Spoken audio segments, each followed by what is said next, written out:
electrical electromagnetic forces, which will become very significant in stage 2, part 2 today, because if the planets of bodies are held in their orbits and held in some form of stability by electrical electromagnetic forces, then anything that distorts those forces is going to cause those bodies to go walkabout, which has happened in this solar system in relatively recent times, which I'll get to that later. Now, this is mainstream science. 99.9%, 99 in fact, of the universe, the visible universe, is plasma. And plasma just happens to be the virtually perfect medium for electricity to pass through. One of the researchers into the electrical nature of the universe said, in the laboratory, plasma exhibits a lifelike ability to self-organize and to cope with the stresses of its electrical environment. Why can it lifelike self-organize? Because, like everything else, it is an expression of consciousness. It is an awareness. The thing about the electrical universe advocates is that they can replicate phenomena in space, in the universe, in the laboratory through things like the plasma focus device and things. Mainstream science can overwhelmingly not replicate their version of what's happening out there or why it's happening.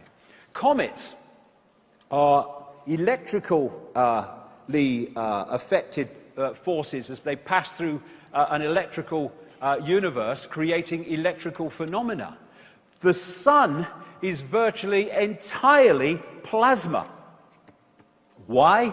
Because it is a filterer and a processor of electricity in the universe.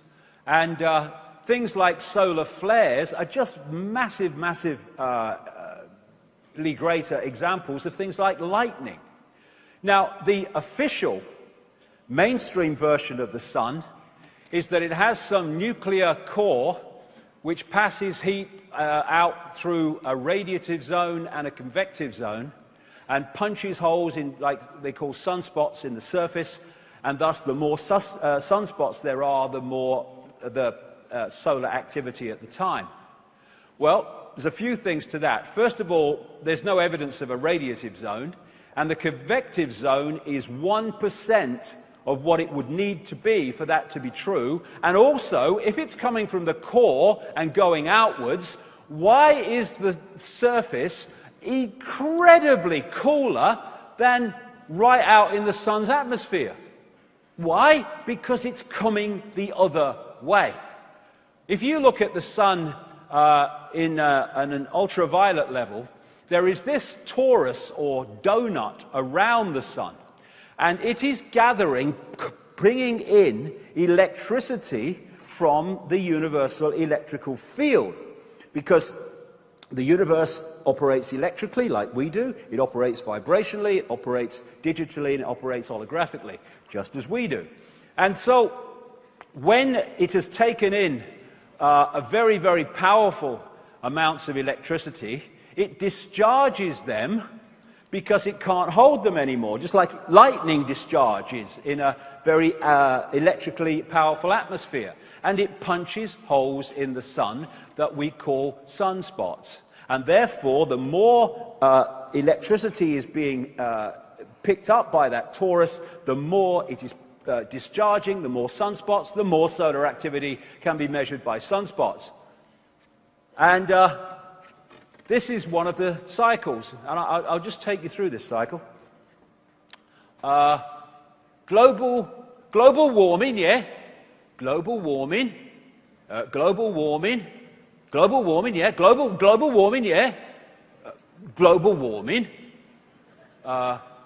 global warming, climate change.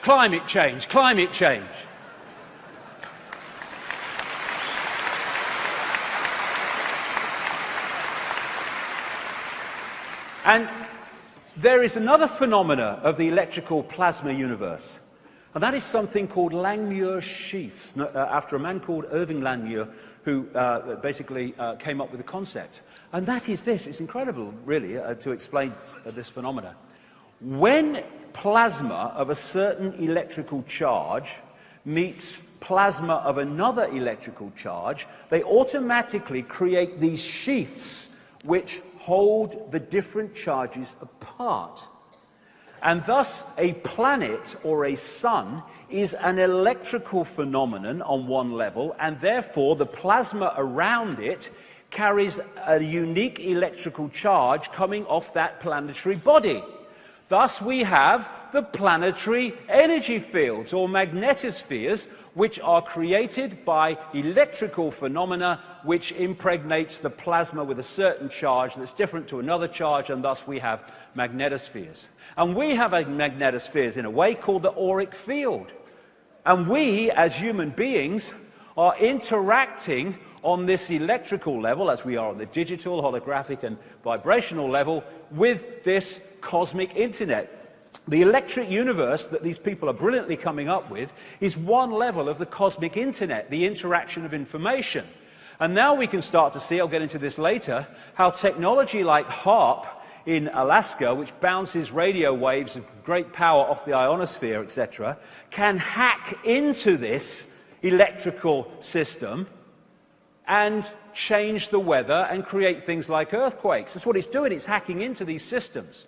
And of course, the brain is working on an electrical level. That's mainstream science. But the body, the genetic structure itself, on one level is massively electrical. And on that level, we're interacting all the time with the electrical universe, picking up information from it and posting information on it with our thoughts and emotions. Another thing with the plasma electrical universe is as electricity is passing through plasma, these are called Birkeland currents, the phenomenon automatically makes these electrical forces twirl around each other, and as they create electromagnetic fields which hold the electrical forces in place. It's bloody genius.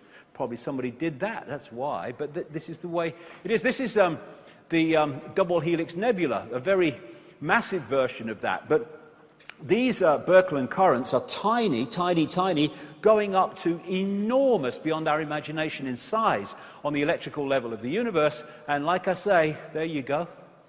And there you go. DNA. DNA is another expression, as above, so below, of this phenomena that I'm talking about here. That's why it looks as it does. That's why the electrical level of the universe and brain cell activity. Because we are interacting with it. We are different, we are a smaller version of the whole for reasons I'll come to. And of course, the heart electromagnetic electrical field is also interacting with the greater universe. And we are doing that through the energy lines of acupuncture, with the chi energy that's doing the same. I'll talk about that in a second. By the way, this photograph was taken the moment someone told him that Barack Obama had won the Nobel Peace Prize. That was when it was taken. But, and of course, the Earth is also interacting with the greater field. This is what ley lines, meridian lines, the lines of force are that interpenetrate and go all around the planet, and where lots of them cross, massive vortexes appear. And it was at those places that the ancients used to put their great standing stone circles, because these were places of communication, transmission, and receiving information. That's why they use crystalline rock, for that reason. And if you look at the animal world, they haven't been to school. They don't watch the BBC and all that stuff and Fox News. Therefore, they've not been desensitized from these greater connections as we have. This is what happening. We're being desensitized from them, so we lose an influence of them when we go into our little five-sense world. This is why animals can sense things like earthquakes and weather and all these other things that humans in their present state can't, but should in their natural state. It's because they've not been desensitized from it. So, in terms of reality and the conspiracy that I'm going to expose on a massive scale today, we've been living a false identity. That's how they do it. They take infinite awareness all there is, has been, and ever can be, and they turn it into Charlie Smith, who drives a bus, who identifies himself with Charlie Smith, to cause those bodies to go walkabout, which has happened in this solar system in relatively recent times, which I'll get to that later. Now, this is mainstream science. 99.9%, 99 in fact, of the universe, the visible lifelike ability to self-organize and to cope with the stresses of its electrical environment. Why can it lifelike self-organize? Because, like everything else, it is an expression of consciousness. It is an awareness. The thing about the electrical universe advocates is plasma. And plasma just happens to be the virtually perfect medium for electricity to pass through. One of the researchers into the electrical nature of the universe said, in the laboratory, plasma exhibits a light is that they can replicate phenomena in space, in the universe, in the laboratory through things like the plasma focus device and things. Mainstream science can overwhelmingly not replicate their version of what's happening out there or why electrical electromagnetic forces, which will become very significant in stage 2, part 2 today, because if the planets of bodies are held in their orbits and held in some form of stability by electrical electromagnetic forces, then anything that distorts those forces is going to